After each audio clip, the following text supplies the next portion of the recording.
Snow fell the way it always did in late December along the Puget Sound, soft and relentless, transforming parking lots into something almost beautiful. Sarah Mitchell stood outside Providence Regional Medical Center in Everett, Washington, watching her breath cloud in the freezing air. Her scrubs were still damp with sweat from the 12-hour night shift, her third this week. The paper in her hand had been folded and unfolded so many times the creases had torn through certain words, but she knew them all by heart anyway. 14 days, $2,400 or vacate the premises. The landlord's signature looked cheerful, almost festive, like he'd signed it while humming Christmas carols. Her Honda Civic sat 3 rows over, its rear bumper held on with duct tape and optimism. She'd tried the ignition twice before coming into work yesterday. Both times the engine had coughed, rattled, then died. Tom at the quick stop had given her a jump, but his eyes had said what his mouth was too kind to speak. The car was dying the same slow death as her bank account. Sarah pressed the eviction notice against her chest and pulled out her phone. 2 missed calls from Jake's school. 1 text from her neighbor, Mrs. Kowalski, who watched Emma after kindergarten for $40 a week, half what the actual daycare charged. The text just said, "Running late?" It was 4:15. Sarah was supposed to pick up Emma at 4. Jake could walk home from the high school, but Emma was 6, and Cedar Falls Elementary was on the other side of town from their apartment, their current apartment, for 14 more days. She dialed Mrs. Kowalski. The older woman answered on the first ring. Her voice warmed despite Sarah's chronic lateness lately. "Everything okay, dear?" Sarah manufactured brightness she didn't feel. "Traffic. I'll be there in 30. Emma's drawing you another picture. This one has a house with 17 windows." She counted. "Tell her I can't wait to see it." The lie tasted familiar. Sarah had perfected the art of pretending exhaustion was just tiredness. That fear was only stress, that the arithmetic of poverty was solvable if she just worked hard enough. She'd been solving it for 3 years, ever since Jake's father had decided fatherhood looked better in his rearview mirror than through his windshield. The math had never added up. 2 kids, 2 part-time jobs, 1 used car, and a credit score that made landlords wince. Her phone buzzed again before she could pocket it. Unknown number. She almost declined, then remembered she'd applied for a weekend position at the Safeway on Lake Stevens Highway. Maybe they were calling. Maybe this was the equation that finally balanced. She answered. A man's voice, professional and careful, like he was reading from a script he'd memorized. "Ms. Mitchell? Ms. Sarah Mitchell? That's me. My name is Martin Hayes. I'm calling from Hayes & Wright Legal Services in Seattle. I'm reaching out regarding an inheritance matter." Sarah actually laughed. The sound came out sharp, almost mean. "If this is a scam, it's a really creative one. But I don't inherit things, I inherit bills." A pause. "I assure you, Ms. Mitchell, this is legitimate. You've been named as the sole beneficiary of a property estate. Your presence is required to review the documentation and claim ownership." Sarah looked down at the eviction notice, at the snow collecting on her sleeves, at the parking lot full of cars owned by nurses who probably had working heaters and checking accounts with commas in them. Property estate. The words didn't even sound real. "I think you have the wrong Sarah Mitchell. I have your social security number, date of birth, and current address." The voice softened slightly, became more human. "The estate belonged to William Frost. Does that name mean anything to you?" William Frost. Sarah rifled through decades of half-remembered family stories, holiday tables she'd sat at as a child before her mother died, before everything fell apart. Her grandmother had mentioned a brother once, maybe, or her grandmother's brother. The family tree had too many broken branches to climb. "No, I don't know that name. He was your great-uncle, your maternal grandmother's brother. The property is called Pinewood Summit Lodge, located in Cedar Falls, Washington." Sarah's heart did something complicated. Cedar Falls was 2.5 hours from Everett, up in the Cascade foothills. She'd driven through it once, years ago. Population 3,200, 1 stoplight, mountains everywhere. What kind of property? A lodge, approximately 50 acres, 18 rooms, built in 1947. Mr. Frost passed away 6 months ago.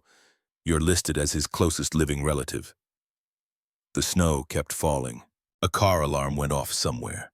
Sarah's legs felt unstable. How much? How much is it worth? The appraisal suggests between $8 and $10 million. Sarah sat down on the curb. Her scrubs soaked through immediately, but she didn't care. $8 million. The number was obscene, impossible. People like her didn't inherit $8 million. People like her inherited debt and disappointment. There's a mistake. There's no mistake, Ms. Mitchell. I have all the documentation. However, there are conditions. You need to visit the property within 30 days to claim ownership. If you don't, the estate will be sold at auction and proceeds donated to charity per Mr. Frost's instructions. 30 days. Sarah looked at the eviction notice again. 14 days. The irony was so sharp it could draw blood. I need to think. Of course. But Ms. Mitchell? The voice gentled further. I've been practicing estate law for 23 years. This is real. And from what I've seen in the documentation, your great-uncle wanted very much for you to have this. Why? Why would someone I never met leave me anything? Martin Hayes was quiet for a long moment. Maybe you should come to the office and read his letter. He left one for you. Several, actually. Sarah stood up. Her legs felt like they belonged to someone else. When can I come? Tomorrow, afternoon. I'll text you the address. The call ended. Sarah stared at her phone like it had just spoken in tongues. Then she looked up at the sky, at the snow that wasn't stopping, at the hospital where she'd just spent 12 hours emptying bedpans and checking vitals and pretending she wasn't one missed paycheck away from sleeping in her car. She called Mrs. Kowalski back. I'm going to be another hour. Can Emma stay? Of course, dear. Everything all right? Sarah pressed her palm against her forehead. I have no idea. The drive home took 40 minutes through thickening snow. Jake was already there when she pulled up, sitting on the apartment steps with his backpack, watching his breath fog. 14 years old, and he already had the posture of someone carrying weight he shouldn't have to. He stood when he saw her, his face carefully neutral. Car wouldn't start again? Sarah nodded. Gotta jump. They walked inside together. The apartment was cold. The heat had been spotty for 2 weeks, and the landlord, who was now also her eviction enthusiast, had stopped returning calls. Jake dropped his backpack and went straight to the kitchen, pulling out bread and peanut butter. He moved with the efficiency of someone who'd been making his own meals since he was 10. You eat lunch? Yeah, school lunch. He didn't look at her. How was work? Long. Jake assembled 2 sandwiches without being asked, put one on a paper plate, and slid it across the counter. Sarah wasn't hungry, but she ate anyway because Jake noticed when she didn't. The eviction notice was still in her pocket. She should tell him. She would tell him. But not yet. Not until she knew what tomorrow's meeting meant, if it meant anything at all. They ate in silence. Then Jake spoke, his voice measured. I got the letter from the robotics club about the competition in Portland, February. Sarah's chest tightened. How much? $350 for the trip. But it's okay. I know we can't. Jake, it's fine, Mom. Really. He smiled, and that was worse than anger would have been. I've got homework. He disappeared into the room he shared with Emma, closing the door with the soft click of someone who'd learned not to slam things. Sarah sat at the counter and put her head in her hands. $350.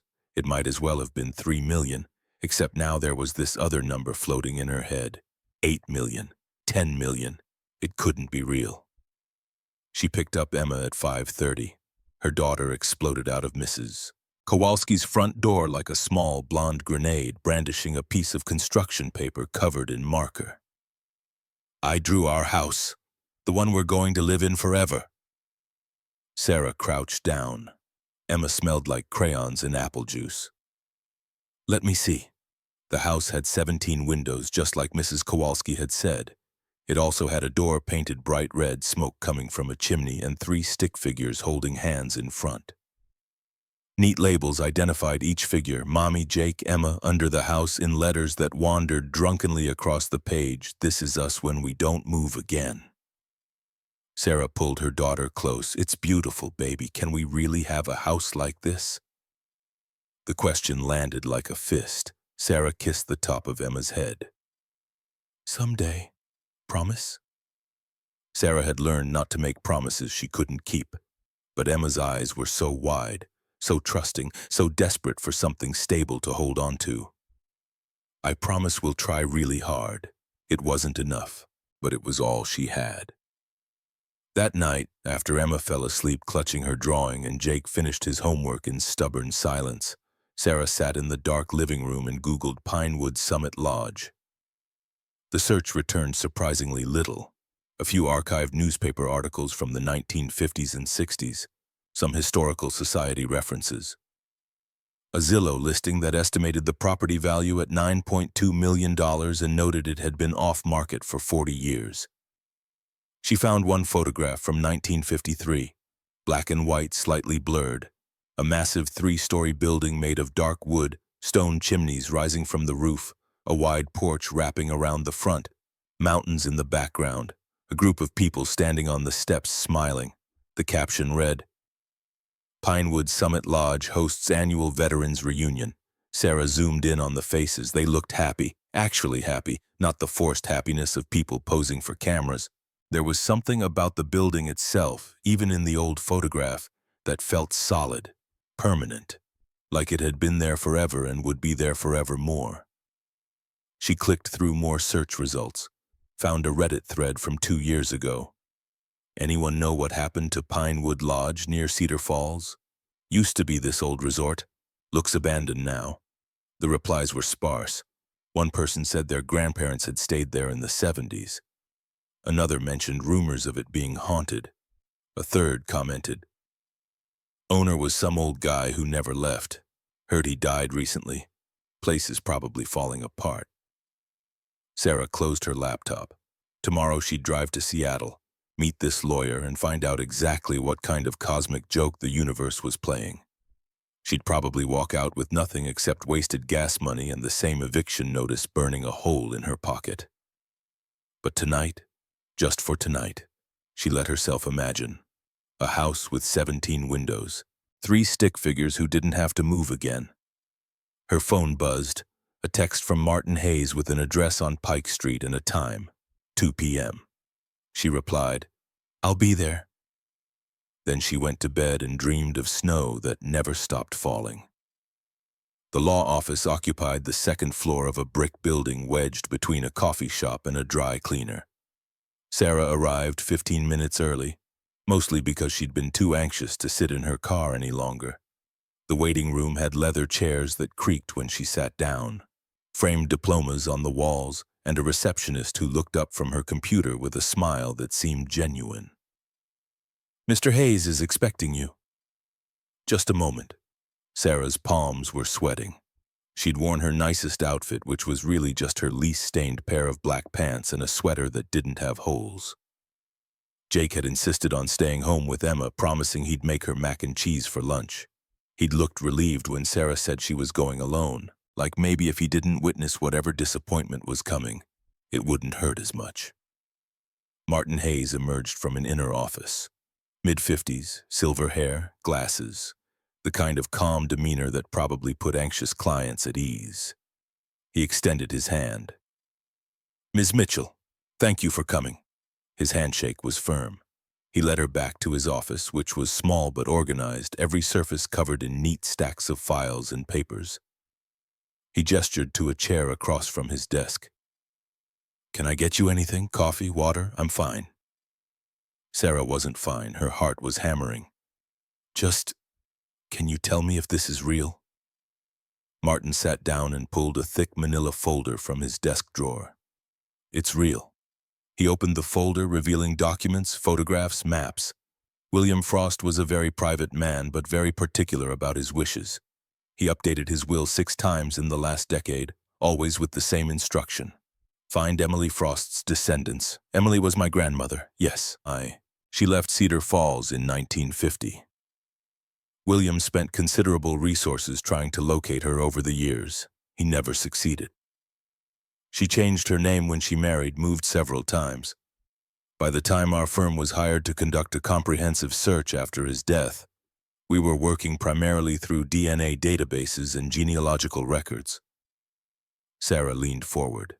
Why did he care so much? I mean, if they lost touch. Martin pulled out a letter, handwritten on cream-colored paper. This might help. William left it with instructions to give to whoever we found. He slid it across the desk. Sarah's hands trembled as she picked it up. The handwriting was careful, old-fashioned. She read, "Dear unknown relative, if you're reading this, it means I've passed and you've been found. I spent 60 years looking for my sister Emily, not because I needed her, but because I wanted her to know she was never forgotten.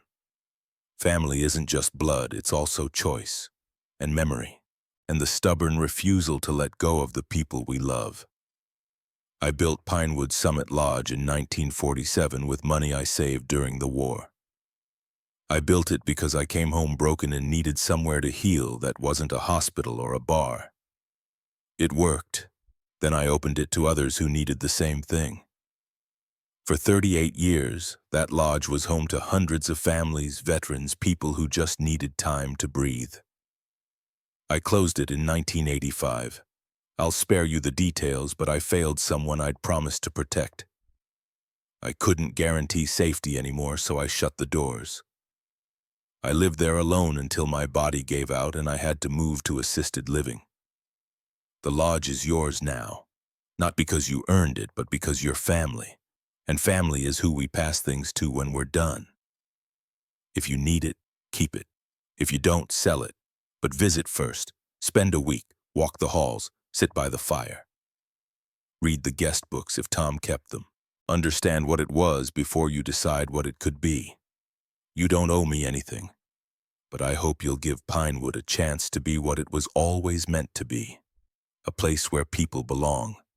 Your great-uncle, William Frost. Sarah read it twice, the words blurred on the second pass. She wiped her eyes with the back of her hand, not caring that Martin Hayes was watching. He really left me a lodge. Yes, worth millions of dollars. The current appraisal estimates $8.2 million. But Sarah, Martin's voice gentled, it's been vacant for 4 years. Before that, it was occupied by one elderly man who did minimal maintenance. You should know what you're inheriting before you get too excited. Sarah almost laughed. Excited didn't cover what she was feeling. Terrified, hopeful, disbelieving, all of it at once. What's the catch? No catch. But there is a condition. You must visit the property within 30 days. If you don't, the estate defaults to a charitable trust and the property will be auctioned. 30 days. Sarah could do that. She had to do that. When can I see it? Whenever you want. Martin pulled out a set of keys on an old leather fob. These are yours. The address is 1847 Pinewood Summit Road, Cedar Falls. There's a caretaker on site. His name is Tom Hendricks. William paid him a small stipend to maintain basic systems. A caretaker? You mean someone's living there? In a cabin on the property. William arranged it years ago. Tom's been looking after the place since the 70s. Sarah took the keys. They were heavy brass, old, real. Did William leave anything else? Instructions? More letters? Martin reached into the folder and pulled out a small envelope. This one says, "Open when you arrive." Sarah pocketed it without looking. The weight of everything was starting to settle. A lodge, 50 acres, $8 million, and 14 days until eviction from an apartment she could barely afford. The universe had a terrible sense of timing. Is there anything else I need to know? Martin hesitated. Just manage your expectations. The property is isolated, no cell service, limited internet. The structure is nearly 80 years old. Whatever you're imagining, the reality will probably be different. Sarah stood. She'd been poor long enough to know that different was relative. Thank you, Mr. Hayes, for finding me. It's what William wanted. Martin stood too, extending his hand again. He was a good man from everything I learned. I think he'd be glad it's you. The drive back to Everett took an hour through slushy traffic. Sarah's mind spun the entire way. She had to tell Jake and Emma. She had to figure out logistics. She had to actually go see this place before letting herself believe any of it was real. But first, she had to survive her next shift at the hospital. She worked that night and the next, moving through rooms and hallways in a fog. Her body performed the tasks while her brain cataloged impossibilities. By the time she got home Saturday morning, she'd made a decision. Jake was awake, making breakfast. Emma was drawing at the kitchen table, her tongue poking out in concentration. Sarah set her purse down. "We need to talk." Both kids looked up. Jake's face went carefully blank. Emma's eyes went wide. "Is it bad?" Sarah sat down. "I got some news about family, a great uncle I didn't know I had." She explained it simply. The inheritance, the lodge, the condition, the keys sitting in her pocket like a promise or a threat. Jake's expression didn't change. "Sounds fake." "It's not. I met the lawyer, saw the paperwork." "So we're rich?" Emma's voice was pure hope. "We're not anything yet. We have to go see it first, make sure it's real." "When?" "Today." Jake stood abruptly. "I have homework." "Jake, wait." But he was already gone, the bedroom door closing with that same so careful click. Emma looked at Sarah with 6-year-old wisdom. "He's scared it'll disappear." Sarah pulled her daughter close. "We all are, baby." They left at noon. Sarah packed bags for a week just in case. Jake barely spoke during the 2-hour drive, earbuds in, staring out the window. Emma chattered non-stop, inventing stories about what the lodge would look like, who would live there, whether it had horses. The highway gave way to smaller roads. Towns thinned out, trees thickened. The Cascades rose in the distance, white peaks against gray sky. Sarah's phone lost service around mile marker 47. She almost missed the turn, just a wooden sign, weathered and half hidden by blackberry vines. Pinewood Summit Road, private property. The road was gravel, narrow, winding through dense forest. Douglas fir and cedar pressed close on both sides. Snow dusted everything. After 10 minutes of slow dribbling, the trees opened up.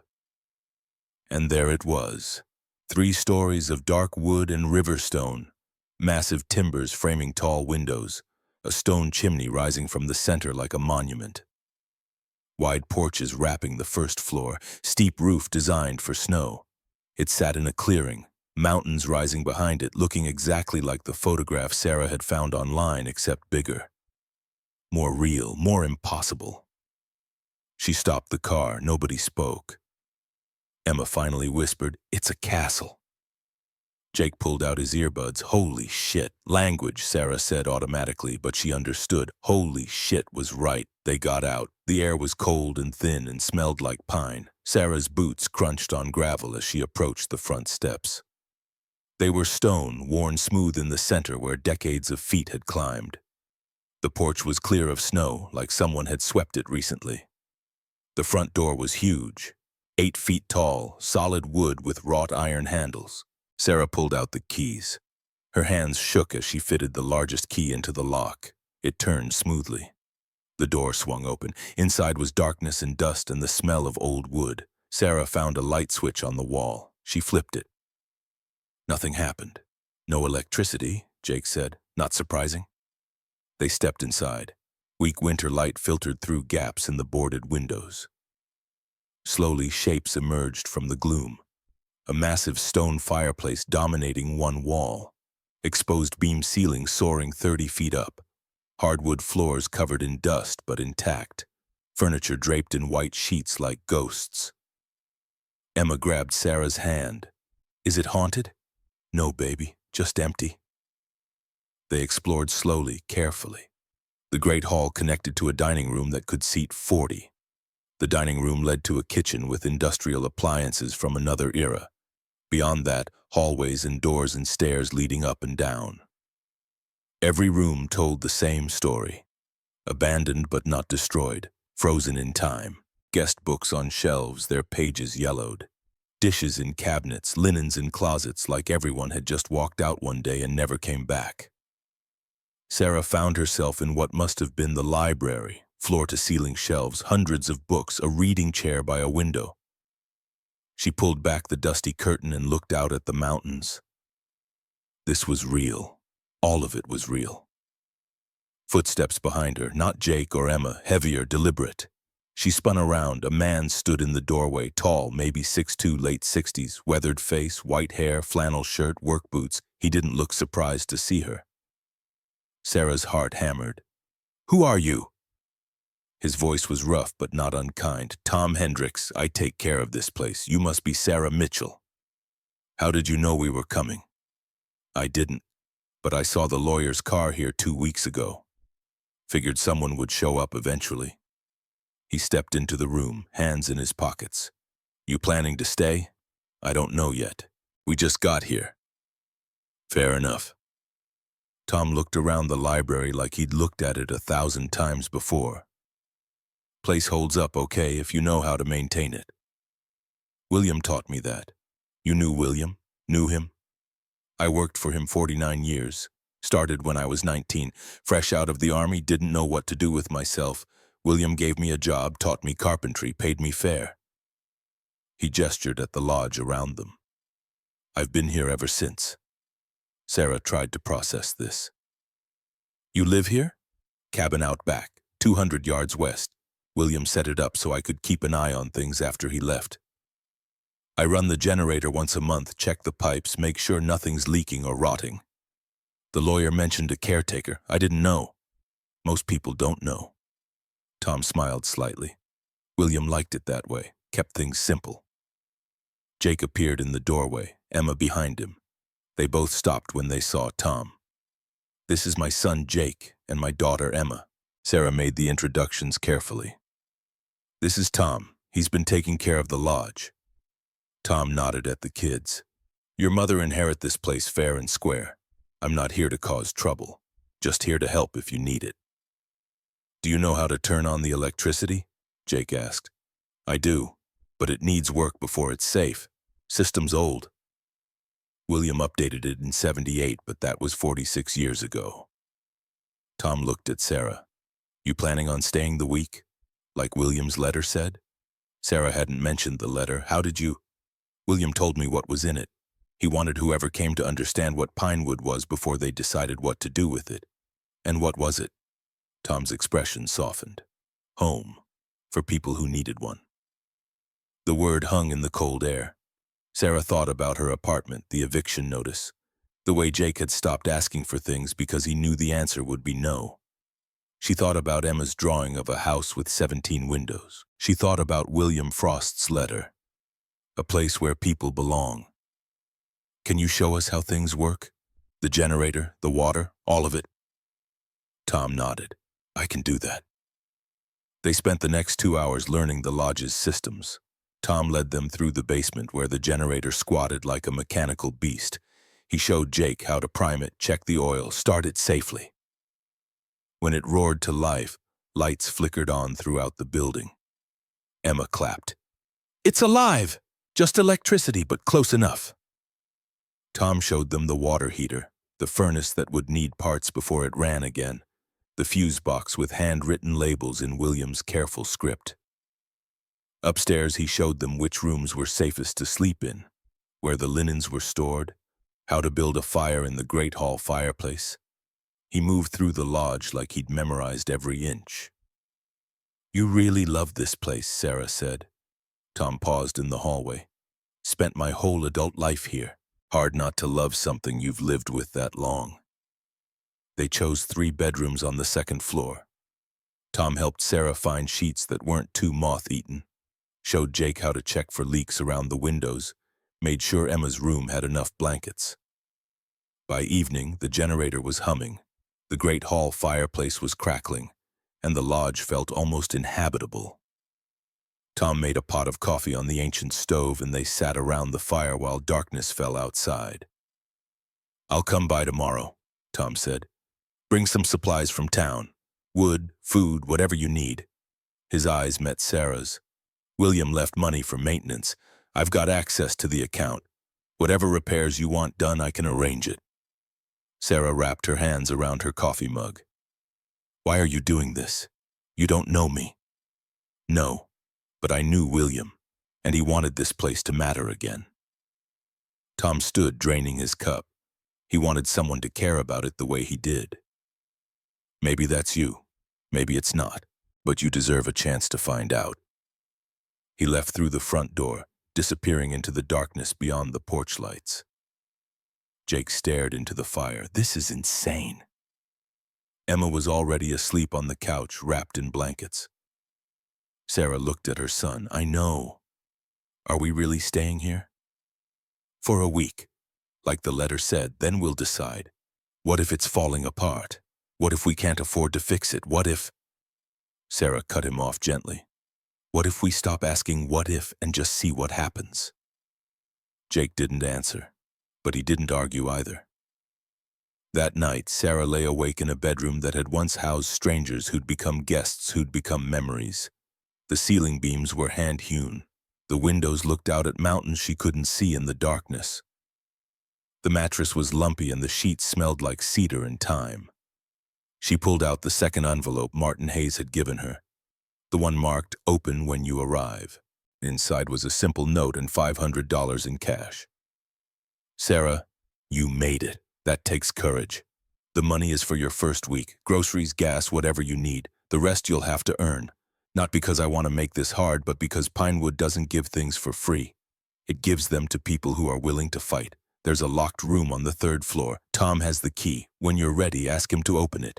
Inside is everything you need to understand what this place was and what it could be again. Don't be afraid.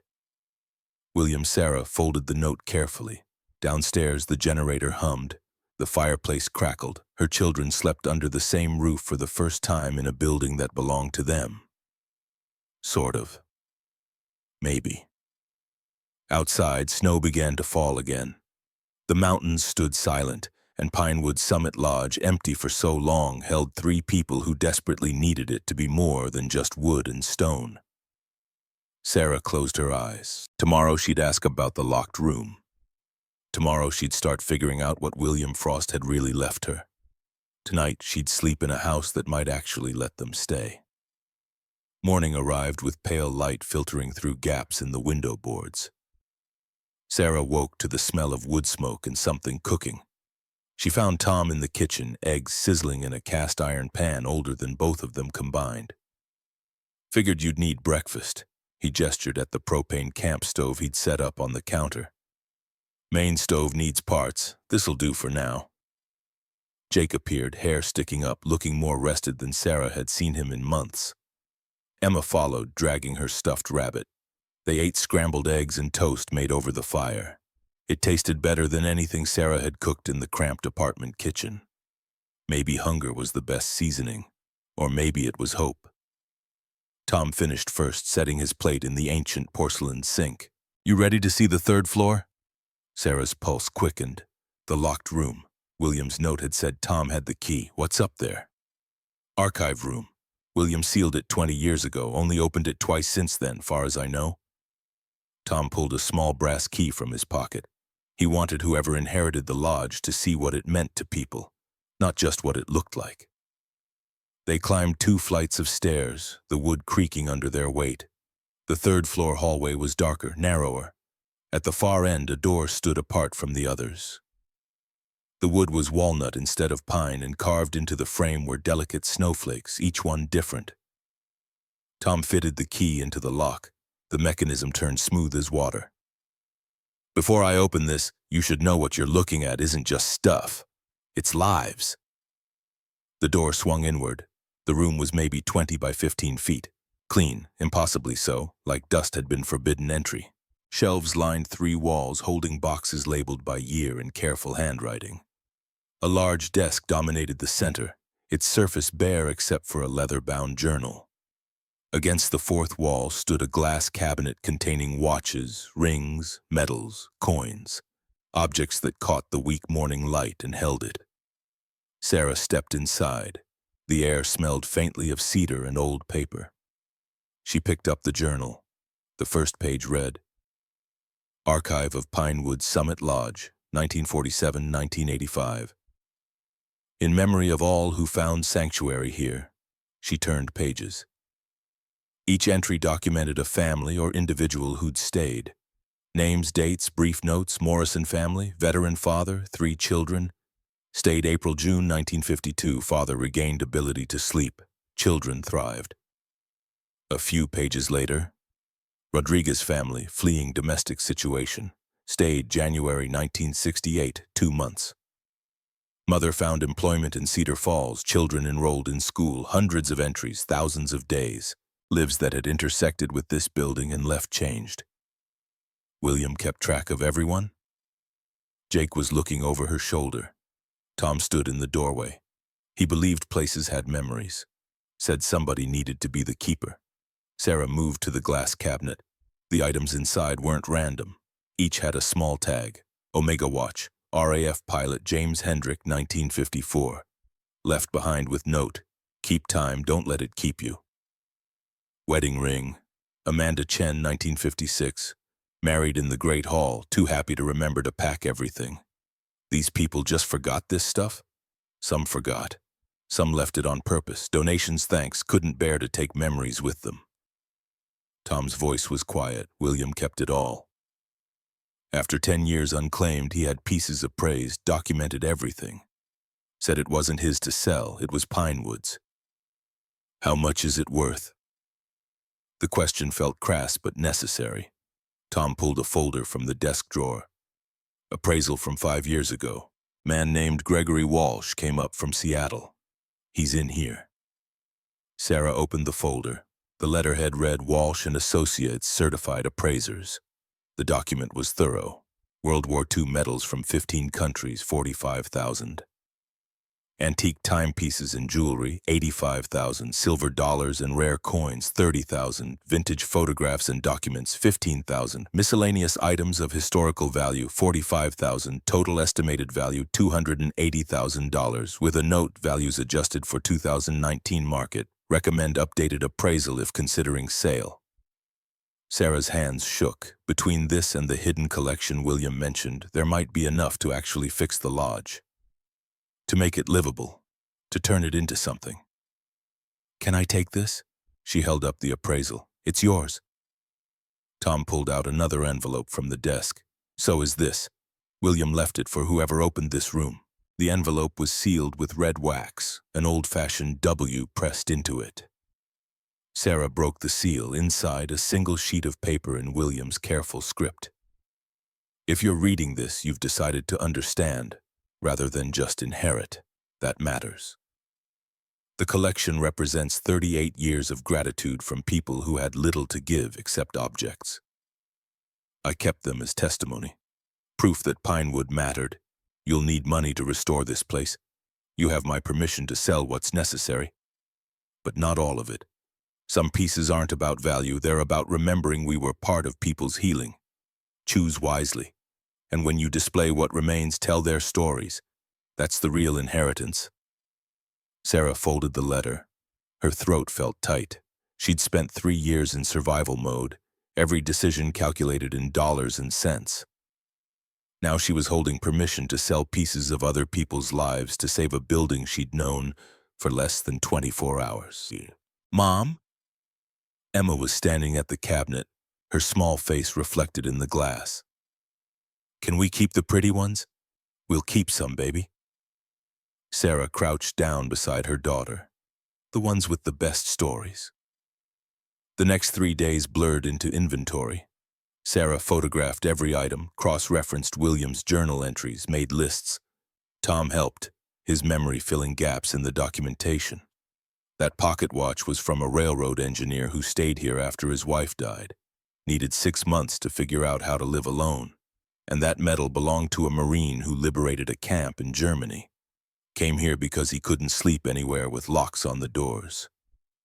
Jake proved unexpectedly useful. He created a spreadsheet, categorizing items by type, estimated value, historical significance. His teacher brain kicked in, organizing chaos into patterns. By Thursday, Sarah had a plan.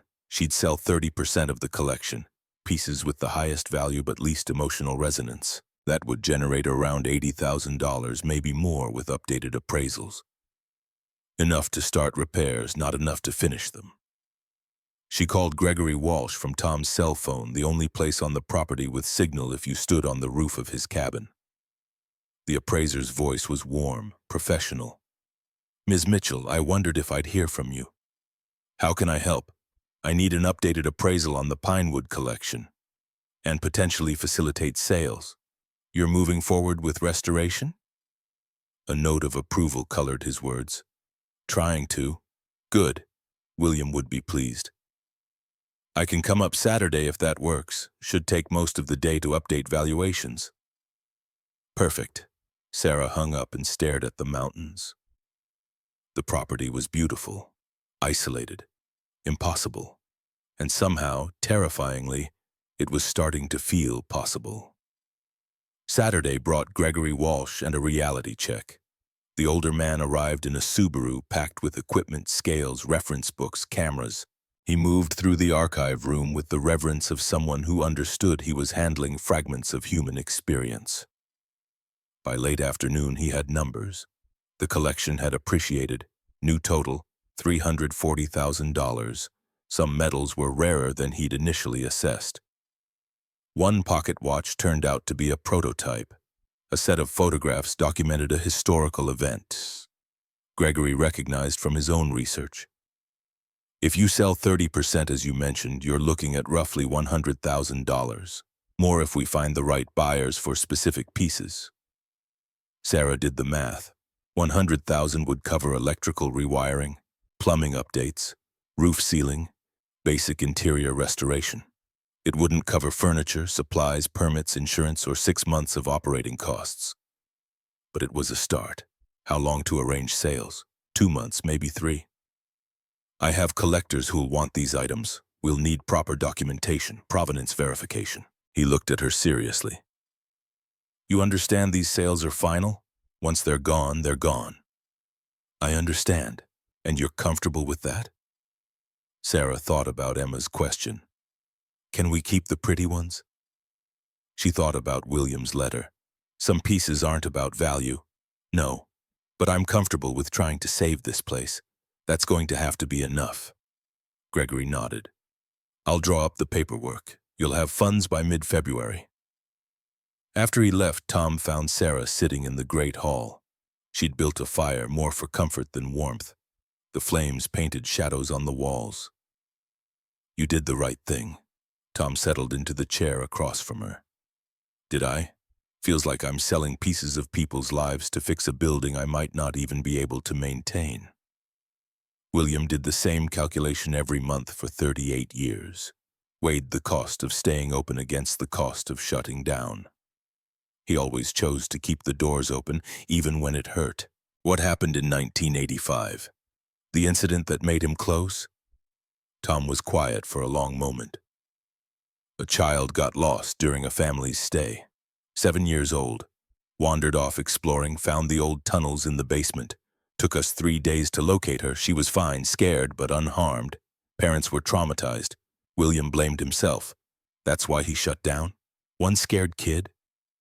Tom shook his head. It wasn't the kid. It was William realizing he was 62, tired and couldn't guarantee safety anymore. The incident gave him permission to admit what he already knew. Some weights get too heavy to carry alone. The words settled between them. Sarah thought about her own weights. The eviction notice she'd never returned to her landlord. The hospital where she'd called in for the week, claiming family emergency. The apartment she'd stopped paying rent on, knowing they couldn't go back even if this fell apart. She'd burned her bridges. Pinewood was all in or all out. Monday morning, Sarah drove to Cedar Falls proper for the first time. Population 3,200, one stoplight, Main Street, that dead-ended at the public library. She parked outside the grocery store and went in for supplies. The cashier, a woman maybe 60 with silver hair and sharp eyes, rang up eggs and bread and coffee with practiced efficiency. Then she paused. You're the one who inherited the Frost place. It wasn't a question. Small towns had their own intelligence networks. News here. Rebecca Hart. I run the library across the street. Heard you were up at Pinewood. Word travels fast, always does. Rebecca bagged the groceries with care. William Frost was a good man, quiet, kept to himself those last years. But good. Sarah pulled out cash, counting bills. Did you know him well? Well enough to know he wouldn't have left that lodge to someone who'd just sell it and walk away? Rebecca's eyes were kind but assessing. You planning to stay? The question everyone kept asking. I'm planning to try. Then you'll need friends. Library's hosting a community meeting Wednesday night. Topic is local development and preservation. You should come. Sarah hesitated. I don't really know anyone here. You know Tom, and now you know me. Rebecca slid the bags across the counter. That's 2. 3 by Wednesday if you show up. The library was brick, built in 1930, maintained with obvious love. Wednesday evening, Sarah arrived to find 50 people packed into the meeting room. Tom had offered to watch Jake and Emma, giving Sarah no excuse to avoid. Rebecca found her immediately, introducing her to a blur of names and faces. Frank Morrison, 82, veteran who'd stayed at Pinewood in 52, the hardware store owner, the owner of the only cafe, people who'd lived in Cedar Falls their entire lives and people who'd moved there last year. The meeting started with town council business, permits, zoning, budget allocation. Then Rebecca stood. We have a new resident. Sarah Mitchell inherited Pinewood Summit Lodge. Some of you remember when that place was operating. I thought we should hear what she's planning. Every eye turned to Sarah. She hadn't prepared remarks. Public speaking terrified her, but she stood anyway, hands gripping the back of the folding chair in front of her. Her voice came out steadier than she felt. I didn't know William Frost. I didn't know I had family in Cedar Falls. 6 days ago, I was about to be evicted from an apartment in Everett. Now I own a 50-acre property I can barely afford to maintain. A few sympathetic murmurs rippled through the crowd. I'm not a businesswoman. I'm a nurse. Single mom. I have no idea what I'm doing. But I've been reading the guest books at Pinewood, the journals William kept. That place mattered to people. It gave them space to heal, to rest, to remember they belonged somewhere. She paused. I'd like to try making it do that again. Not as a resort, not as a hotel, just as a place people can come when they need somewhere that feels like home. An older man stood. Frank Morrison, the veteran Rebecca had mentioned. I remember Pinewood. 1952 came back from Korea with nightmares I couldn't shake. My wife and I stayed there 2 months. William charged us almost nothing. By the time we left, I could sleep again. He looked at Sarah. If you can bring back even half of what that place was, you'll have my support. Applause scattered through the room, but not everyone was convinced. A man in his 40s, suit jacket, polished shoes. How are you funding this restoration? That property's been vacant 4 years. Building codes have changed. You'll need permits, inspections, contractors. We're talking hundreds of thousands of dollars minimum. Sarah met his eyes. I'm selling part of an antique collection William left. That'll cover initial repairs. After that, I'll figure it out. And if you can't, if the money runs out halfway through? The man's tone wasn't hostile, just pragmatic. Then what? Then I'll have tried and failed, but at least I'll have tried. The meeting broke into smaller conversations. Rebecca's endorsement carried weight and Frank Morrison's story moved people. But there was resistance too. The town had seen projects start with enthusiasm and die from lack of funding. Optimism was a luxury Cedar Falls couldn't always afford. As people filed out, the man in the suit approached. Owen Bradford, I represent a development group interested in mountain properties. We'd be willing to make an offer on Pinewood if you decide restoration isn't feasible. Sarah's defenses went up. What kind of development? Boutique resort, 40 to 50 rooms, restaurant, spa, the works. Bradford handed her a business card. Would bring jobs to Cedar Falls, tax revenue, economic growth, and require tearing down the existing structure. The building's nearly 80 years old. Renovation costs would exceed replacement. Bradford's smile was practiced. Think about it. My clients are patient, but opportunities have expiration dates. He left before Sarah could respond. She stood holding his card, the recycled paper feeling slick between her fingers. Rebecca appeared at her elbow. Don't let Owen intimidate you. He's been trying to develop properties around here for 5 years. So far, town council's said no. What if he's right? What if I can't afford to finish this? Then you'll cross that bridge when you come to it. Rebecca's voice was firm. But don't borrow tomorrow's failures today. You've got enough to handle in the present. The next morning, Tom showed up with 4 other men. Retired contractors, he explained. They've offered to help with basic work, volunteering. Sarah stared. Why? Tom shrugged. Frank Morrison called in favors. People remember what Pinewood was. They want to see it again. The men were all over 60, weathered hands and practical eyes. They assessed the electrical system, the plumbing, the roof. They made lists. They argued over approaches. By afternoon, they had a plan. Week 1, rewiring. Week 2, plumbing. Week 3, roof sealing. Week 4, interior repairs. They'd work weekends and evenings. Materials only, no labor costs. Tom would supervise. Sarah wanted to cry. Instead, she made coffee and listened while they discussed wire gauges and pipe diameters and roof pitch. Jake absorbed everything. He followed Tom everywhere, asking questions, taking notes, learning the difference between load-bearing walls and partition walls. The kid who'd been silent and closed off in Everett was suddenly animated, debating the merits of PEX versus copper piping with 60-year-old men who took him seriously. Emma appointed herself official morale officer. She made lemonade from powder and tap water, served it in mismatched glasses found in the kitchen cabinets. She drew pictures for everyone and taped them to walls, the lodge filled with crayon drawings of mountains and trees and people working together. Work began the following Saturday. Sarah had never seen restoration up close. It was loud, messy, frustrating. They discovered problems behind every wall they opened. Knob and tube wiring that should have been replaced 40 years ago. Pipes corroded so badly they crumbled when touched. Roof boards soft with rot. But they fixed it. Slowly, painfully, one problem at a time. During the second week, Jake made a discovery in the dining room. The wallpaper behind the sideboard had peeled, revealing hand-painted murals underneath. Mountains, trees, animals. Folk art from the 50s, crude but charming. Tom examined it. William's first wife painted that. She died before the lodge opened. He couldn't bring himself to paint over it, so he wallpapered instead. Can we restore it? Sarah touched the faded paint gently. We can try. Tom's voice was soft. She'd like that. They peeled wallpaper carefully, revealing more of the mural. A forest scene, deer grazing, a bear fishing in a stream. It was beautiful in its simplicity. Emma declared it magical and insisted on helping, her small fingers surprisingly deft. The third week brought a different discovery. Tom and Jake were checking the basement, looking for water damage. They found a section of wall that sounded hollow when tapped. This wasn't here in the blueprints. Jake had been studying the original building plans. There's space behind this.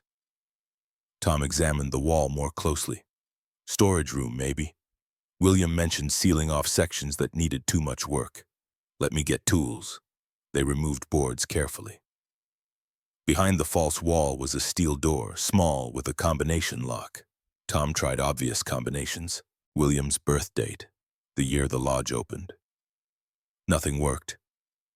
Sarah tried Emily's birth date, the number she'd found in William's journal. The lock clicked open. The room was 10 by 10, climate-controlled somehow, perfectly preserved. Shelves held wooden boxes and cedar chests. In the center, a crate labeled in William's writing, "For serious emergency only." They opened boxes methodically. The first contained antique firearms, Civil War era, pristine condition.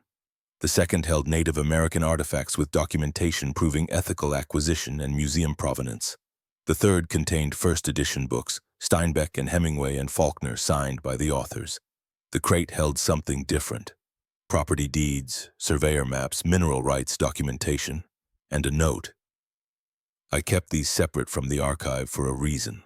The collection upstairs represents Pinewood's heart. Share it freely. This room is Pinewood's emergency fund. Use it only if you truly commit to saving the place. If you found this, you've already committed. Total estimated value, $270,000. Use it wisely. WF 2015. Sarah sat on the cold concrete floor. Combined with the archive collection, William had left her over $500,000 in assets.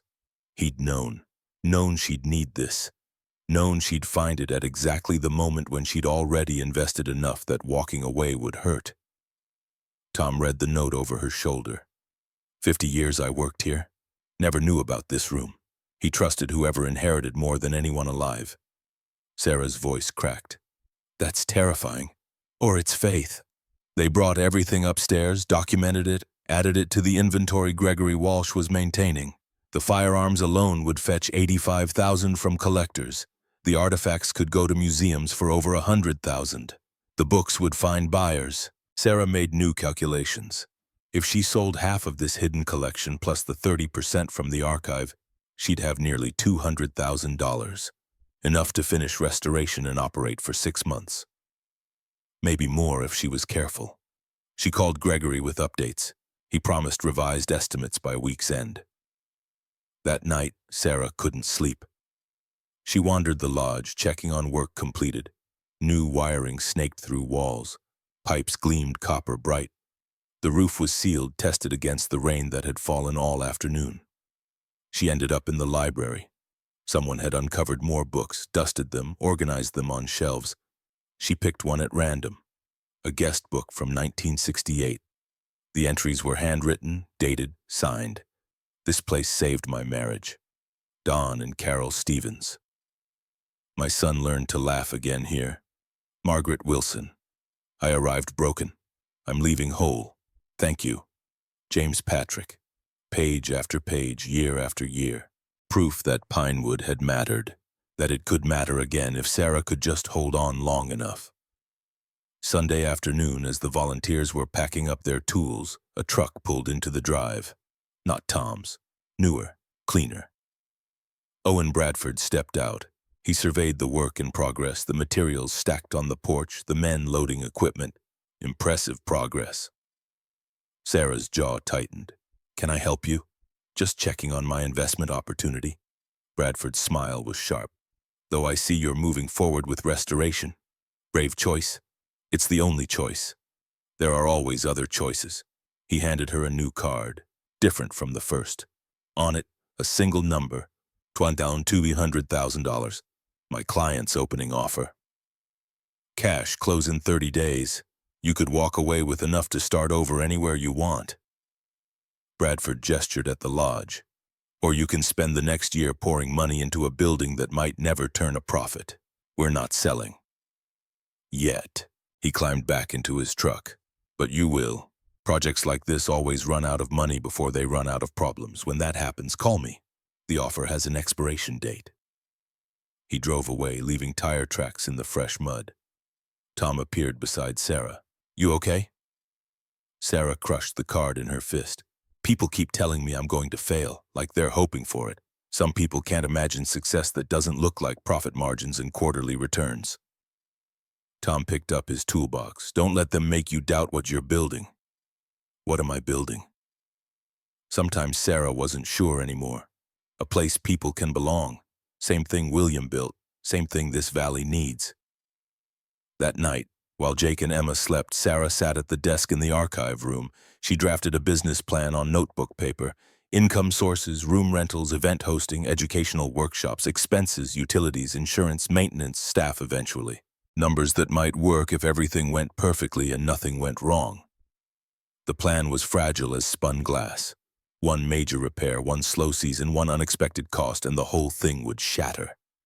But it was a plan, and having a plan was better than having nothing. She also drafted something else. A mission statement, maybe, or a promise to herself. Pinewood Summit Lodge will provide sanctuary for families and individuals needing rest, healing, and community. We will honor William Frost's vision while adapting to serve present needs. We will never turn away someone in genuine crisis regardless of their ability to pay. We will be a place where people belong. It sounded naive reading it back, idealistic to the point of stupidity, but it was true, and truth had to count for something. Monday brought the volunteers back. Word had spread, new people showed up. A woman who'd stayed at Pinewood in '76 offered to help clean. 2 high school students needed community service hours and chose painting. The cafe owner delivered sandwiches at lunch, refusing payment. Cedar Falls was small, isolated, easy to overlook, but it remembered what Pinewood had been, and enough people wanted to see it become that again. By the end of week 4, the essential systems were functional. Electricity flowed safely through new wiring. Water ran hot and cold from updated pipes. The roof no longer leaked. Walls had been patched, floors sanded, windows unsealed to let in light. The lodge wasn't finished, but it was livable, operational, real. Sarah stood in the great hall Friday evening, alone. Sunlight streamed through clean windows. The fireplace was ready for its first fire in years. The building felt different, not empty anymore, waiting. Her phone buzzed. Signal had finally reached the lodge through a Wi-Fi booster Tom installed. Text from Gregory Walsh. Updated appraisals complete. Call when you can. She called from the library where reception was strongest. Gregory's voice carried excitement. The hidden collection exceeded my expectations. Those firearms are museum quality. The Native American pieces have documented chain of custody, which is rare. Total revised value $310,000 combined with the archive. You're sitting on $650,000 in assets. Maybe more at auction. Sarah's breath caught. That's enough. More than enough for restoration. Gregory paused. But Sarah, you need to think long-term. Selling everything to open isn't sustainable. You need operating capital, emergency funds, insurance. How much should I keep liquid? $60,000 minimum. 6 months operating costs at bare minimum staffing and expenses. She did rapid calculations. Sell 40% total across both collections. That would net roughly $240,000. Use $160 for remaining restoration and furnishing. Keep $60 in reserve, leave $20 for permits, licensing, initial marketing. The math was tight, no room for error, but it could work. I'll send you a list of pieces to sell. Can you have funds by mid-February? I'll make it happen. After hanging up, Sarah found Tom outside, securing tarps against weather forecast for the weekend. She told him the numbers. His weathered face creased into something resembling a smile. William would be proud. I haven't opened yet, haven't proven this can work. You fixed the lodge, made it safe, brought community together. Tom secured the last tarp corner. That's already more than most people accomplish. The rest is just details. The rest is everything. What if nobody comes? What if I can't compete with actual hotels and resorts? Then you'll have given people a choice they didn't have before. That's not failure. That's faith. The word again. Faith. Sarah had been surviving on determination and desperation for so long she'd forgotten what faith felt like. The idea that something could work simply because it deserved to, because it mattered, because enough people believed in it. That seemed like a luxury she couldn't afford, but maybe that was the point. Maybe faith wasn't a luxury. Maybe it was the only thing that made trying worth the risk of failing. Saturday night, the volunteers threw an impromptu celebration. Someone brought a generator-powered speaker. Someone else brought beer. They gathered in the great hall, admiring work that had transformed the space from derelict to dignified. Frank Morrison stood raising his bottle. To William Frost, who built something that mattered. And to Sarah Mitchell, who's making it matter again. Everyone drank. Sarah felt simultaneously grateful and fraudulent. She hadn't done this alone, hadn't done most of it at all. But she'd shown up, stayed, refused to quit when quitting would have been easier. Maybe that counted for something. Emma fell asleep curled in Sarah's lap, exhausted from dancing. Jake sat with the older men, listening to stories about Cedar Falls in decades past, when logging was king and the mountains felt bigger. He belonged to something here. They all did. Around midnight, people drifted home. Tom helped Sarah carry Emma upstairs to bed. Jake followed, moving with the comfortable familiarity of someone who knew every creaky floorboard. Tom paused at the front door. Openings in 2 weeks? If permits clear? If furniture arrives? If the universe stops throwing obstacles? Universe always throws obstacles. Tom's eyes were kind. You just keep swinging. After he left, Sarah locked the heavy door, new locks installed just yesterday, and walked through the lodge one more time. Every room held evidence of transformation, walls painted, floors gleaming, windows clean. Furniture arrangements sketched in tape on the floor, waiting for deliveries. It looked like possibility. It looked like hope. It looked like the kind of gamble that could either save everything or destroy what little stability she'd managed to create. Sarah climbed to the 3rd floor. The archive room door stood open. She'd been spending an hour every evening here, reading William's journals, learning the stories of people who'd stayed. Tonight she found an entry from August 15, 1985. William's handwriting was shakier than in earlier entries. Today I failed. A child was lost for 3 days. We found her alive, unharmed, but trust is broken. I cannot guarantee safety anymore. The lodge must close. This is my last entry as innkeeper. May whoever reads this someday understand. Places meant to heal can harm if we're not vigilant.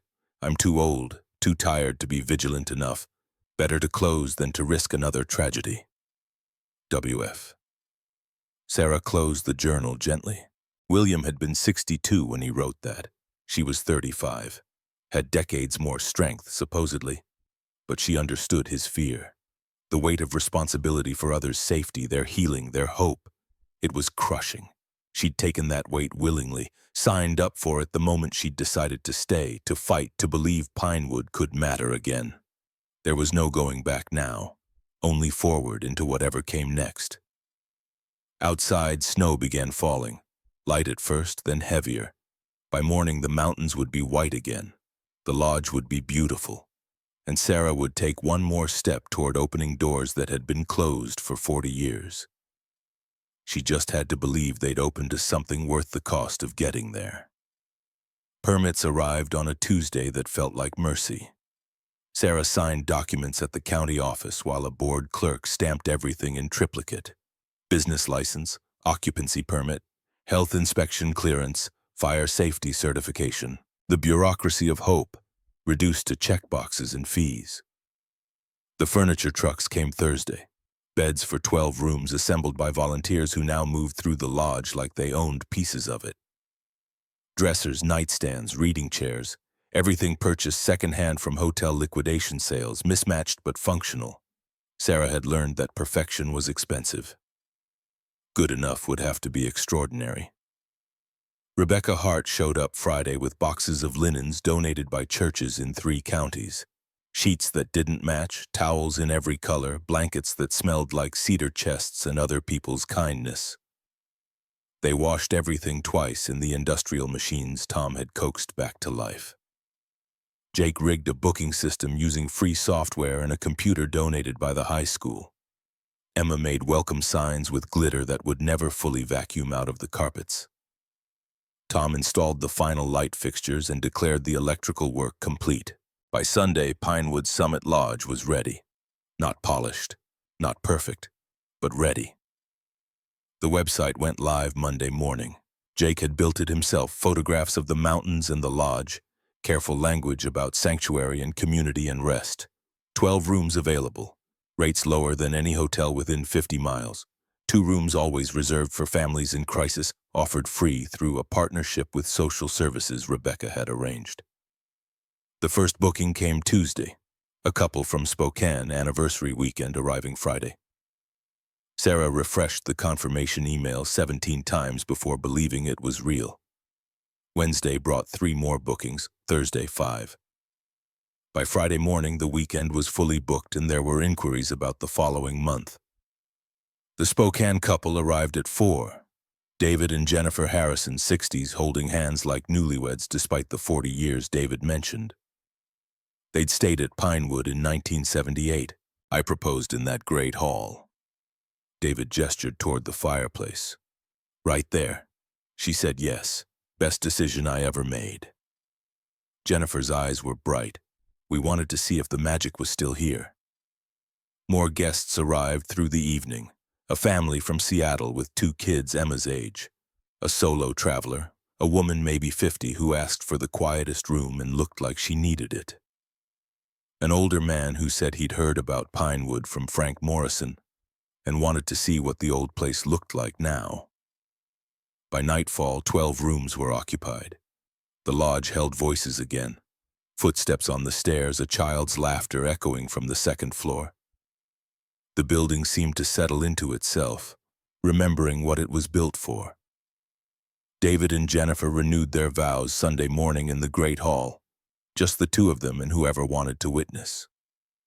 Sarah stood in the back and cried. 40 years ago, William Frost had given them a place to begin.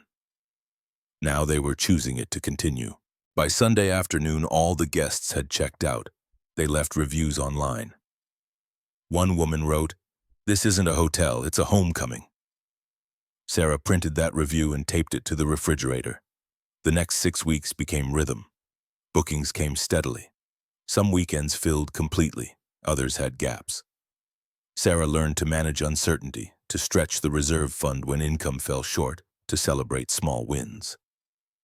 A veteran named Robert checked in for 2 weeks. He'd been sleeping in his car, VA benefits tangled in bureaucracy.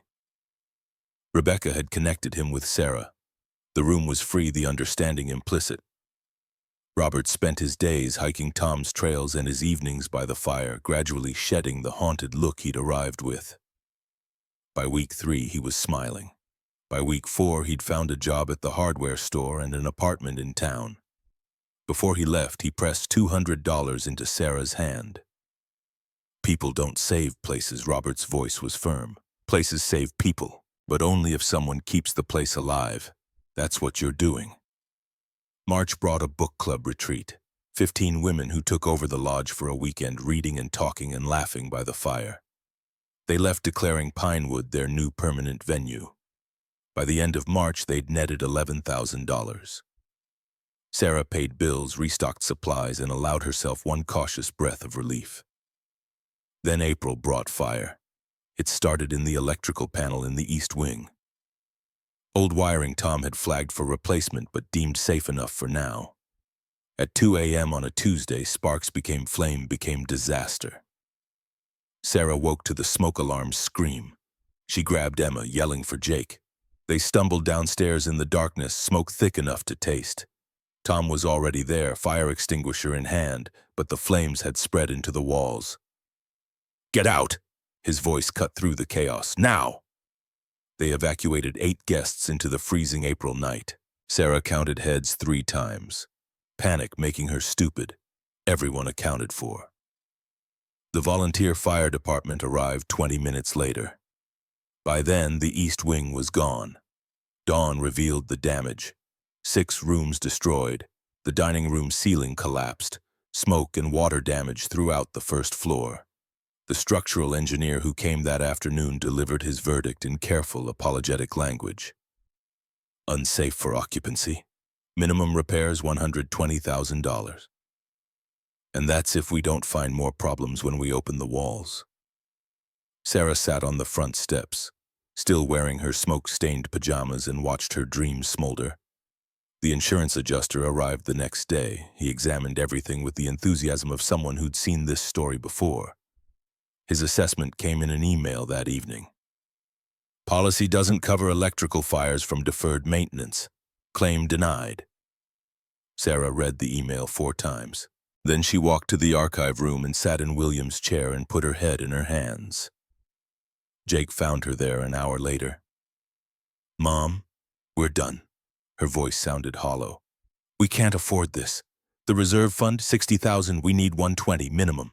So we sell more of the collection. There's nothing left to sell." Sarah gestured at the nearly empty shelves. "We already sold everything that could bring real money." "Then what do we do?" Sarah looked at her son, 15 years old and already carrying weights he shouldn't have to. "I don't know." Owen Bradford's card was still in Sarah's desk drawer. She pulled it out that night, staring at the number. 1.2 million. Enough to pay off everything, start over somewhere safe, give her kids stability that didn't involve hoping nothing caught fire. She called the number. Bradford answered on the second ring. Ms. Mitchell, I was wondering when I'd hear from you. The lodge burned. East wing is gone. I can't afford repairs. I heard. Small towns, word travels. A pause. My offer still stands. 1.2 million cash, 30-day close. Sarah closed her eyes. What about the people we were helping? The free rooms, the veterans, the families? That's admirable, but it's not sustainable. Bradford's voice was kind, which made it worse. You tried. You gave people 6 months they wouldn't have had otherwise. That's more than most would do. What happens to the building? We'll salvage what we can. The land is what's valuable. You'll tear it down. Yes. Sarah looked around the archive room. William's journals, the guest books, 40 years of proof that places could heal people if someone had the courage to keep them alive. She'd had courage, just not enough money to back it up. I need time to think, of course. But Ms. Mitchell, insurance companies talk to banks, banks talk to credit agencies. This fire will complicate any future financing you might seek elsewhere. Bradford let that sit. My offer expires in 2 weeks. After he hung up, Sarah sat in the darkness for a long time. Then she walked downstairs to where Tom was still clearing debris. He looked up when she entered. You okay? No. She told him about the insurance denial, the repair costs, Bradford's offer. Tom set down the shovel he'd been using. You're considering selling. I don't see another option. There's always another option. William found 12 of them over 38 years. William had money. I have $60,000 and a building that's trying to kill people. Tom was quiet for a moment. What does Jake think? I haven't told him yet. You should. Tom's voice was firm. He's part of this. Emma too. They deserve to help decide. Sarah found Jake in his room, working on homework by flashlight because the power was still out in half the building. She told him everything. Her son listened without interrupting. When she finished, he closed his textbook. So we're giving up. We're being realistic. No. Jake stood. You're scared. That's different. Of course I'm scared. Sarah's voice cracked. I almost got people killed. But you didn't. Everyone's safe. The building can be fixed. Not by me. I don't have the money. Then we find it. Jake pulled out his laptop. I've been researching. Historic preservation grants, crowdfunding, community bonds. Jake, stop! Sarah couldn't keep the desperation from her voice. I appreciate the research, but we're talking about $120,000. That's not crowdfunding money. It is if people believe in what we're building. Jake's eyes were fierce. You gave up everything to save this place. You don't get to quit just because it got hard. The words hit like a slap. Sarah opened her mouth to argue, then closed it. Her 15-year-old son was calling her a quitter, and he was right. I'm terrified. The admission came out raw. Good. Jake's voice softened. Means you care, but being scared isn't the same as being defeated. You taught me that. After Jake went to bed, Sarah couldn't sleep. She walked the damaged lodge, flashlight cutting through darkness. The east wing was gutted. The dining room was a ruin, but the great hall still stood. The archive room was untouched. The heart of the building had survived. She ended up at William's desk, opening his journal to random pages. Found an entry from December 1953. Furnace died today, dead of winter. 12 families staying, nowhere to send them, no money for replacement. I don't know what to do, but tomorrow I'll figure something out, because that's what you do when people are depending on you. You figure it out. Sarah traced the words with her finger. William had faced this same crisis 70 years ago. He'd figured it out. Maybe she could too. She called Rebecca at 6 a.m. I need help. Rebecca didn't ask what kind. She just said, I'll make calls. By noon, Rebecca had organized an emergency town meeting for that evening. By 4, word had spread. By 6, the library meeting room was packed with 200 people. Sarah stood at the front, still smelling like smoke, and told the truth. The fire destroyed 6 rooms in the dining room. Insurance won't cover it. Repairs will cost $120,000 minimum. I have $60,000. She paused. I've been offered $1.2 million to sell. The buyer will tear down the lodge and develop the land. The room erupted. Questions, concerns, anger. Rebecca banged a gavel Sarah hadn't known existed. Let her finish, Sarah continued. I came to Cedar Falls with nothing. You gave me a chance. You volunteered time, materials, expertise. You believed this place could matter again. She looked around at the faces. I still believe that, but I can't do it alone anymore. I need help, real help, financial help, and I don't know if that's possible. Frank Morrison stood. How much time do we have? 2 weeks. Then the offer expires. And if we raise the money, what's your commitment? Sarah met his eyes. Everything. My kids and I will stay. We'll keep the free rooms. We'll keep the doors open. We'll make this place what William wanted it to be. But only if it's what you want too. This can't just be my fight. Rebecca stood. Show of hands. Who thinks Pinewood is worth saving? Every hand went up. Then we fight. Rebecca pulled out a notepad. We have 2 weeks to raise $120,000. Let's figure out how. The meeting lasted 4 hours. Ideas flew, some practical, some desperate, all sincere. By the end, they had a plan. The town would organize a fundraising campaign. Local businesses would contribute. They'd approach the Cascade Heritage Foundation for an emergency grant. Frank Morrison would contact every veteran he knew who'd stayed at Pinewood. Rebecca would write press releases to Seattle media. Jake stood. I'll run the crowdfunding campaign. We need a story people will share. Sarah watched her son step into leadership like he'd been waiting his whole life for permission. Emma tugged her sleeve. Can I help? You already do, baby, just by being you. The campaign launched at midnight. Jake had built a website in 6 hours, photos of the damaged lodge, stories from guests who'd stayed. William's journals excerpted. The pitch was simple. Help us save a place that saves people. The goal, $120,000 in 14 days. By morning, they had $12,000. By the end of day 2, $35,000. Media picked up the story. Local news ran segments. Seattle Times wrote a feature. NPR called for an interview. The narrative was irresistible. Single mom fights to save historic lodge after devastating fire. But money came slower than hope. By day 7, they'd raised $72,000. By day 10, $93,000. By day 12, $108,000. They were $12,000 short with 2 days remaining. Sarah sat at Tom's kitchen table doing math that wouldn't change no matter how many times she recalculated. We're not going to make it. Tom poured coffee. We might. Where's $12,000 going to come from in 48 hours? Same place the first 108 came from. People who believe. That night, Sarah received an email. No subject line. The sender. Owen Bradford. Ms. Mitchell. I've been following your campaign. Impressive effort. My offer has expired as stated. However, I'm prepared to make a final contribution, $15,000 to your fundraising campaign. No strings. Consider it an investment in something that matters more than profit margins. You were right. Some things deserve to fight for. Owen Bradford.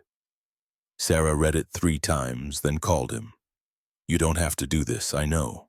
But my grandfather once told me that legacy isn't what you build. It's what you choose to preserve.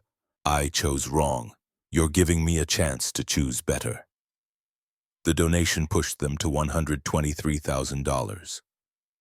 Enough for repairs, enough to breathe. The announcement went live on day 13. The campaign goal had been met. Pinewood Summit Lodge would survive. The rebuild took 6 weeks. This time, Sarah hired professionals for the electrical work. The community still volunteered, but with experts supervising. Tom oversaw everything with the intensity of someone who'd almost lost something irreplaceable. Jake worked construction after school. His hands developed calluses. His shoulders broadened. He stopped being a kid and became someone Sarah sometimes didn't recognize. One evening, he mentioned MIT. I got accepted. Early admission, full scholarship. Sarah's heart stopped. Jake, that's amazing. I'm not going. What? He looked at her steadily. You need me here. The lodge needs me. I'll defer a year, help you get stable. Then maybe. No. Sarah's voice was firm. You're going. This fall. No deferral. Mom, Jake.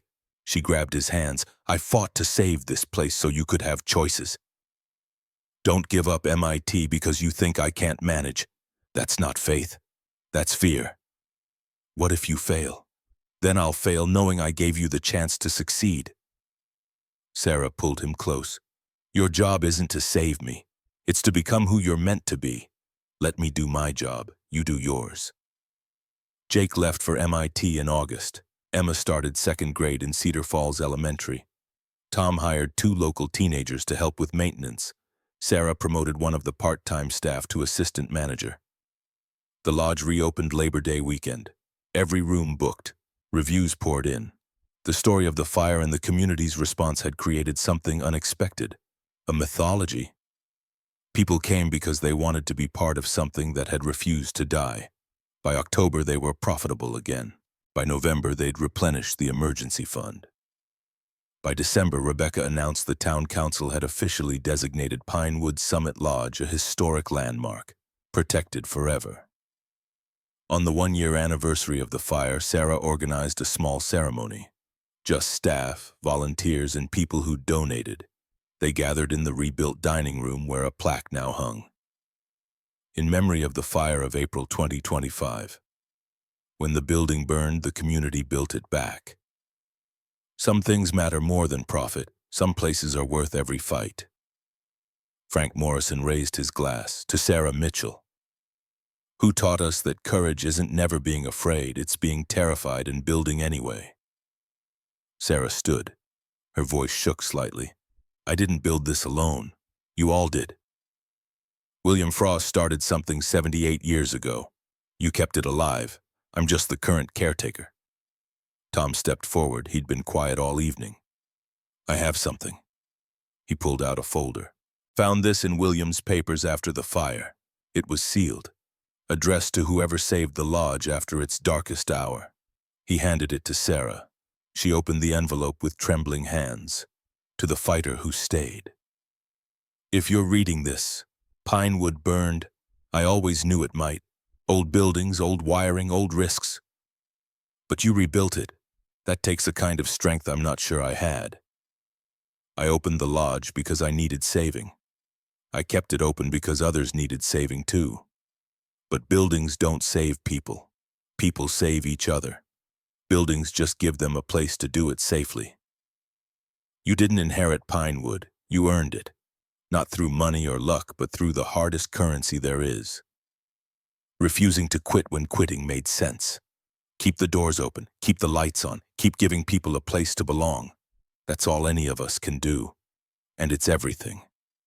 William Frost, 2018. Sarah's vision blurred. She looked around at the faces gathered in the rebuilt dining room. These people had given money, time, labor, faith. They'd bet on her when she'd stopped betting on herself. I don't have fancy words. Her voice cracked. But thank you for seeing what this place could be when I couldn't see it anymore. That night, after everyone left, Sarah walked the lodge alone. Every room held evidence of transformation. Not just from derelict to functional, but from dream to reality to near death to resurrection. She ended up in the Great Hall, the fireplace where David had proposed 47 years ago, where Jennifer had said yes, where they'd renewed their vows, where dozens of other moments had accumulated into meaning. Sarah thought about the journey. Eviction notice to inheritance, inheritance to commitment, commitment to crisis, crisis to community, community to survival. The building had burned, the community had rebuilt it, and in rebuilding it, they'd built something else. Proof that places mattered because people chose to make them matter. Her phone buzzed. Text from Jake at MIT. Prof assigned reading about adaptive reuse in architecture. Made me think of Pinewood. You didn't just save a building, Mom. You created a model. Love you. Sarah smiled. Her son was learning to see the world through structure and purpose. Her daughter was thriving in a school where she'd been long enough to make real friends. The lodge was profitable, protected, permanent. She'd gambled everything on a building she'd never seen and a great uncle she'd never met. The gamble had nearly destroyed her, but it had also revealed something she'd needed desperately to know. That community wasn't a luxury. It was the difference between surviving and living. Outside, snow began to fall. Light at first, then steady. The first snow of winter arriving right on schedule. By morning, the mountains would be white. The lodge would be beautiful. Guests would wake to quiet and coffee and the knowledge that they were exactly where they needed to be. Sarah walked to the archive room one last time, pulled out William's journal, found the entry she'd been looking for. April 1948. Today I hung the open sign. I don't know if anyone will come. I don't know if this will work. But I built it, and now I must trust that what's built with good intentions will find its purpose. She closed the journal, turned off the light, locked the door. Tomorrow would bring new guests, new challenges, new opportunities to fail or succeed. But tonight she'd sleep in a house that had burned and been rebuilt, a house that belonged to a community that had chosen to save it, a house that proved the truth William had known all along. Buildings don't save people, people save each other. Buildings just give them a place to do it safely. And sometimes, if you're very lucky, the building saves you right back. Sarah climbed the stairs to her bedroom. Through the window, mountains stood against the starlit sky. They'd been there before William, before the lodge, before the fire. They'd be there long after. But for now, in this moment, Pinewood Summit Lodge stood with them, scarred but standing, saved because people had decided it was worth saving, and that made all the difference.